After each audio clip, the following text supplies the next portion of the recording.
Welcome dear students of class BSc first year. Today we will discuss the topic decoder from unit 3rd.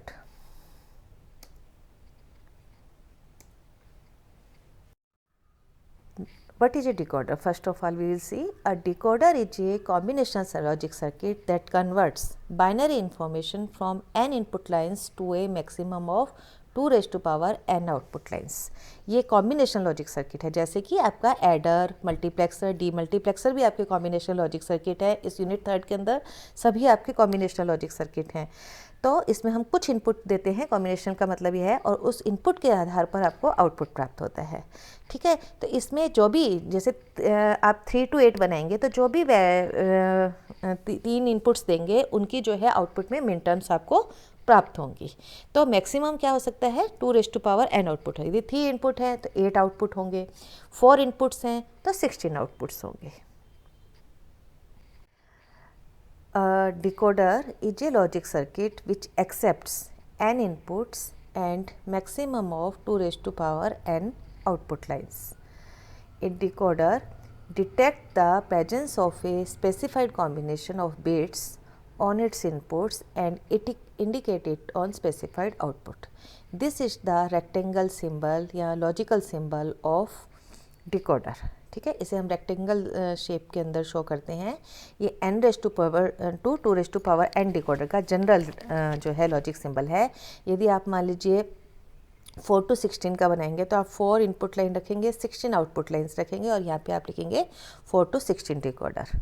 Okay,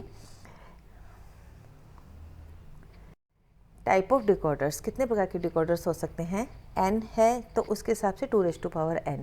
ठीक है, तो basic decoder होता है आपका 2 to 4 line decoder, इसको हम बेसिक डिकोडर भी बोलते हैं. फिर है आपका 3 to 8 लाइन डिकोडर. इसमें क्या होगा, it activate one of 8 output bits for each 3 bit input in the integer range 0 to 7. ठीक है, जो भी आप 3 बिट का इनपुट देंगे उसके हिसाब से कोई भी एक आउटपुट लाइन को एक्टिवेट करेगा 8 में से एक. ठीक है, इस तरह से 4 to 16 में अंदर आप 4 बिट्स का इनपुट देंगे और कोई भी एक लाइन आउट ऑफ 16, ठीक है, 16 आउटपुट होंगे तो इसमें से कोई भी एक लाइन को ये एक्टिवेट करेगा.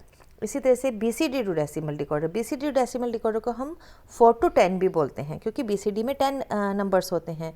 तो इसके अंदर आपका 4 तो इनपुट्स होंगे और आउटपुट कितने होंगे, 10 आउटपुट.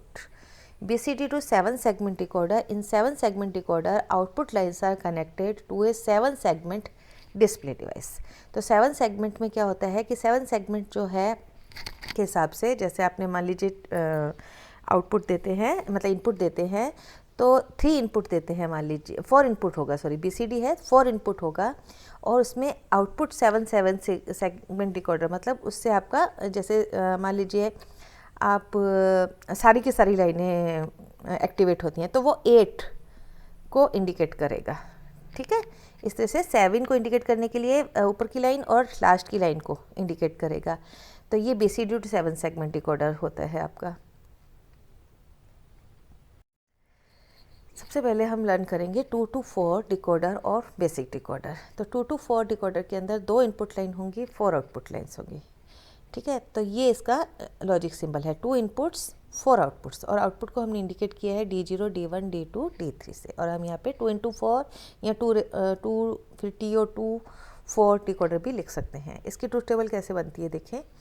A और B 2 इनपुट्स हैं, ये इनके 4 पॉसिबल कॉम्बिनेशन है 0 0 0 1 1 0 1 1.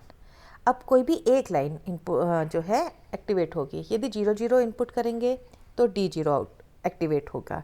ठीक है, 0 1 इनपुट करेंगे तो D1 लाइन एक्टिवेट होगी, 1 0 इनपुट करेंगे तो D2 लाइन एक्टिवेट होगी और 1 1 इनपुट करेंगे तो D3 लाइन एक्टिवेट होगी. इस तरह से हम इसकी ट्रूथ टेबल बनाते हैं. इसी तरह से आप 3 to 8 बना सकते हैं. उसमें आप 3 इनपुट ले लेंगे ABC और 8 पॉसिबल कॉम्बिनेशन लेंगे और D0 से लेकर D7 तक 8 आउटपुट लेंगे.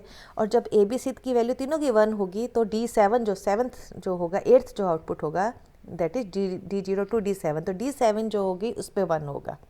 ओके, तो इस तरह से हम इसको एक्सपांड कर सकते हैं 2 to 4 बेसिक डिकोडर को, 3 to 8 में, 4 to 16 में लाइकवाइज. अब इस डिकोडर से हम इसकी क्या बनाएंगे, Boolean equation. From the above truth table we can directly write the Boolean function. ठीक है, कैसे? D0 में कब एक्टिवेट होगा? जब A बार B बार होगा, मतलब आप इसकी मिन टर्म लिख रहे हैं, A bar B bar. D1 कब होगा? जब A bar B। D2 activate होगा जब A B बार होगा, और D3 कब होगा? जब A B होगा। ठीक है, तो D0 is equal to A bar B bar, D1 is equal to A bar B, D2 is equal to A dot B bar, D3 is equal to A dot B। To implement these Boolean functions, दो तो आपको inverter चाहिए, A का complement करने के लिए और B का कॉम्प्लीमेंट करने के लिए। 2 inverters required and 4 and gates required. 4 and gate किसके लिए? 1, 2, 3 और 4, क्योंकि D0, D1, D2, D3 4 output lines हैं, तो 4 एंड गेट्स जो है इसके लिए रिक्वायर्ड होंगे। तो हम देखते हैं इसका हम लॉजिक सर्किट हम किस तरह से डिजाइन करते हैं। Logic circuit 2 to 4 decoder. तो ये D0, D1, D2, D3 4 and gets, 2 inverter. अब उसी के अकॉर्डिंगली इसको दिया है, जैसे A बार B बार जो है आपका D0 में जाएगा। देखो यहाँ पे A बार मिला, यहाँ पे आपको B बार मिला, और ये D0 में जाएगा। जो आपने प्रीवियस स्लाइड के अंदर बुलियन फंक्शंस लिखे हैं उसके अकॉर्डिंगली इसका आप इनपुट शो करके ट्रुथ टेबल बनाएंगे। The output of 2 to 4 decoder are simply the minterms of 2 input variables A B।